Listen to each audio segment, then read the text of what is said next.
Hi friends, welcome to சேசு சமையல் தமிழ். இன்றைக்கி நம்மளோட சேனலில் ரொம்ப ஈஸியாக ரொம்ப சுவையாக குக்கரில் சக்கரை பொங்கல் எப்படி செய்கிறதுன்னு பார்க்கலாம். அதுக்கு முன்னாடி நீங்கள் இப்போ தான் நம்மளோட சேனலை ஃபஸ்ட் டைம் பார்க்குறீங்கன்னா நம்மளோட சேனலை சப்ஸ்கிரைப் பண்ணி பக்கத்தில் இருக்கிற பெல் சிம்பிளையும் கிளிக் பண்ணிவிடுங்க. வாங்க வீடியோக்குள்ளே போகலாம். அதுக்கு நான் ஒரு குக்கரில் இந்த கப்புக்கு 1 கப் அளவுக்கு பச்சரிசி எடுத்திருக்கேன். அதே போல் அதே கப்பில் 1 கப் அளவுக்கு பாசிப்பருப்பும் எடுத்திருக்கேன். இது ரெண்டையும் நல்லா கழுவி எடுத்துகிட்டு வந்துடலாம். கழுவியாச்சு. இப்போ இதில் 5 கப் அளவுக்கு நம்ம தண்ணி சேர்த்துக்கலாம். நம்ம அரிசியும் இதுவும் சேர்த்து மொத்தம் 2 கப் எடுத்துருக்குறோம். இப்போ தண்ணி 5 கப் அளவுக்கு நம்ம சேர்த்துக்கலாம். இந்த தண்ணி கொஞ்சம் கொதித்ததும் குக்கரோட மூடியை போட்டுக்கலாம். அப்படி போடும்போது நமக்கு குக்கர்லேருந்து விசில் வரும்போது தண்ணி அதிகமாக வெளியே வராது. குக்கர் விசில் போட்டு ஒரு 5 விசில் விட்டுடலாம். 5 விசிலில் சாப்பாடு நல்லா மசிஞ்சு வந்துடும்.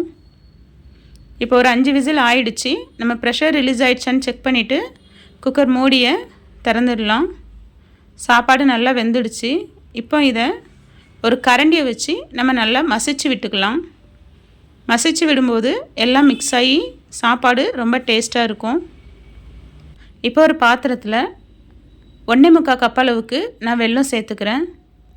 இது கூட ஒரு 1/4 கப்லேருந்து 1 கப் அளவுக்கு தண்ணி சேர்த்துக்கலாம். இதை இந்த வெல்லம் கரையிற அளவுக்கு நம்ம கொதிக்க விடலாம். பாகுபதம் எதுவும் வேண்டாம். இப்போ வெல்லம் எல்லாம் நல்லா கரைஞ்சிடுச்சு. நம்ம இங்கே மசிச்சு வச்சுருக்கிற சாப்பாடில் இதை வடிகட்டி சேர்த்துக்கலாம்.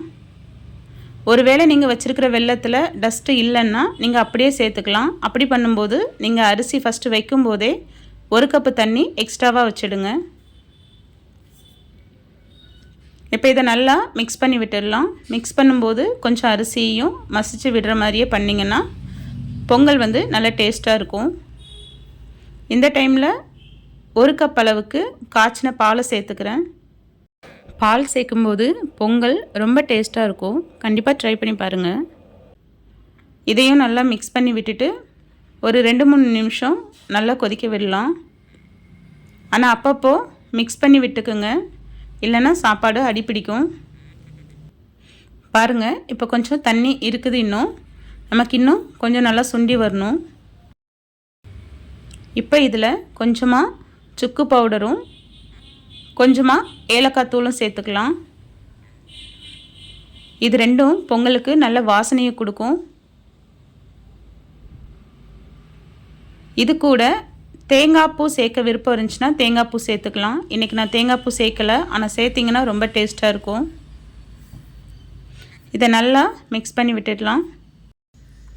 அப்பப்போ நல்லா கிண்டி விட்டுக்குங்க, இல்லைன்னா அடி பிடிச்சிடும். இந்த டைமில் நான் கொஞ்சமாக உப்பு சேர்த்துக்கிறேன். உப்பு சேர்க்கும்போது நமக்கு அந்த இனிப்பு தன்மையை இன்னும் கொஞ்சம் என்ஹான்ஸ் பண்ணி தரும். உப்பு சேர்த்து மிக்ஸ் பண்ணி விட்டுட்டு ஒரு நிமிஷம் அப்படி கொதிக்க வச்சா போதும். சிம்மில் வச்சு கொதிக்க வைங்க.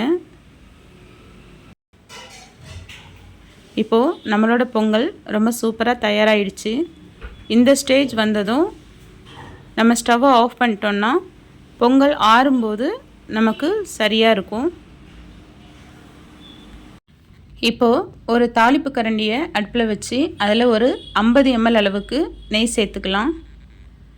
நெய் கொஞ்சம் சூடானதும் இதில் முந்திரி பருப்பு கொஞ்சமாக காஞ்ச திராட்சை சேர்த்து ரெண்டும் நல்லா பொரிஞ்சதும் அதை நம்ம இங்கே வச்சுருக்கிற பொங்கலில் சேர்த்து மிக்ஸ் பண்ணி விட்டோன்னா சூப்பரான ரொம்ப டேஸ்டியான ஒரு இனிப்பு பொங்கல் தயாராகிடும்.